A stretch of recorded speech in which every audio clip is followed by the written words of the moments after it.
few of these males have a secret. At birth, all white-necked Jacobins are born with male coloring. As females mature, they shed their vivid colors for a more muted palette.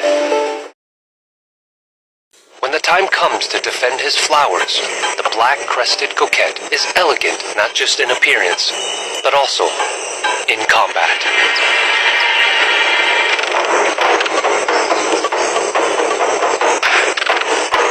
In a ritualized duel, they engage in a mid-air stare-down. Feet flared, laser-focused. Who will be the first to flinch? Hummingbirds are driven by nectar, and their specialized bodies are purpose-built for harvesting sugary fuel from flowers.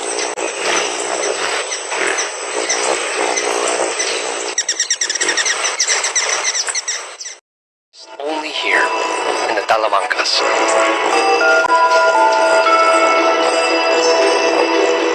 She weighs barely as much as a penny and feeds in the shrubs on the tiny mountain flower.